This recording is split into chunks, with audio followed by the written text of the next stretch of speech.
apply individual lashes. A lot of people can be intimidated by this process, but after you've practiced it a couple of times, it's literally as easy as putting on individual lashes. For this session of applying individual lashes, I'm using long black flared lashes, just a pair of tweezers, and I just wanted to show you the different types of glues. This is a black latex glue, a clear drying latex glue, and this is a glue that does not have latex for people who are allergic. And normally you would do a patch test before you begin your application to ensure that your client is in fact not allergic. The way that I've applied this lash glue onto the palette is how I would do it naturally. That's how I would do it every day so that I have it quick to dip in, and sometimes I'll even use the back of my hand and I'll put a bunch of false eyelashes onto the back of my hand so I have them at the ready. I dip them into my glue, just the very, very tip of it, and I hold them in the direction of the growth. That's how I take them out of the packaging. Close. And I start just to layer them, and I place it right at the lash. And I slightly just press it down and I leave them alone. The liquid latex lash glue dries clear. It takes a bit to dry. So sometimes your clients will say, is that gonna dry? Yes, it's gonna dry, of course, of course. You don't want everybody walking around with white dots on their eyelashes. It's gonna dry. And a good bet is you don't wanna spend $1 million on lashes, but you don't want to get the cheapest lashes you can find, because when you go to grab them off of where they sit, they break, they rip, they come undone, and you've just wasted a bunch of lashes and you've wasted a bunch of time. I can even move it around a little bit, and I just keep applying. I just keep packing them on, one after the other. For the most part, I use short, long flares. Not the long ones. I mean short flares in black.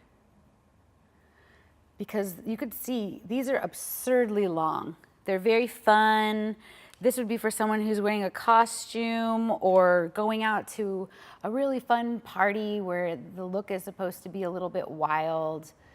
But for every day or for someone's wedding, unless they're into these types of looks, they're really long. So short flares are about the same size, not even medium flares, but short flares. See, that'll happen where the lash will spin. You just take it off and you move it into that direction. So as you could see on a natural eye, the lash is going this way, this way, this way, this way, this way, this way. You're not gonna put them all on facing that way. That would be silly. So you're gonna put them on in the direction of each area of eyelashes hair growth.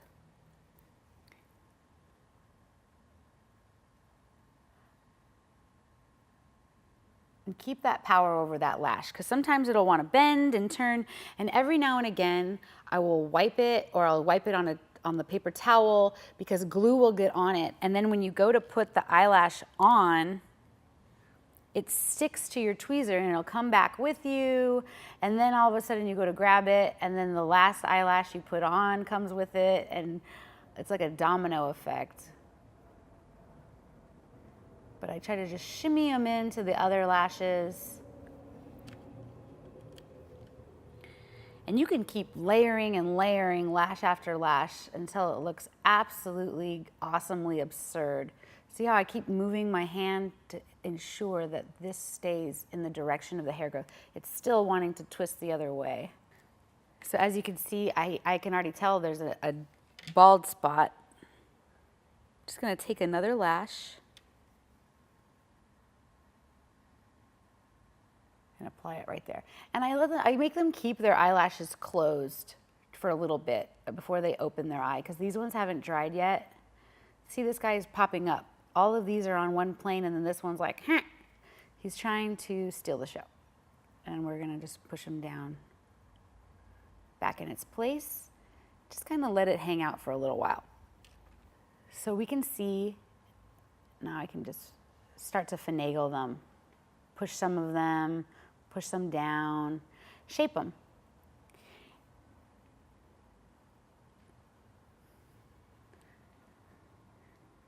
And if we wanted to, and I don't recommend this for everyone, if you don't feel confident, don't do it. If your client doesn't feel confident, going near them with scissors to trim the lashes, you might not want to do that. But for me, who's been doing this for 11 years, and for Callie, who trusts me ever so much, close your eyes.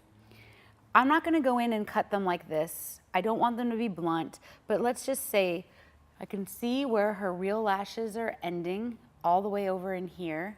I'm going to stay so far away from that area, and I'm going to cut in like this, just in this area. And I'm only doing this to show you how to trim the lashes. You normally do not want to go near your client's eyes with scissors.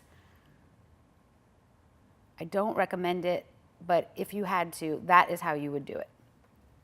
And then you would take a spoolie brush to get all that hair off, or a powder fluff brush with powder on it, and that'll grab it.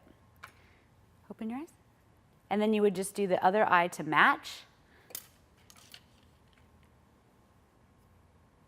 And see, we have a bald spot right here. So we just go grab another eyelash and put it right in that spot where there was a bald spot.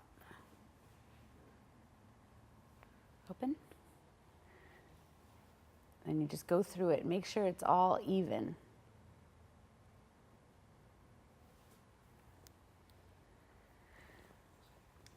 So applying individual eyelashes doesn't have to be rocket science. It's just a practice. And once you get into it, you're just going to be dipping, applying, dipping, applying, dipping, applying. It's going to become second nature.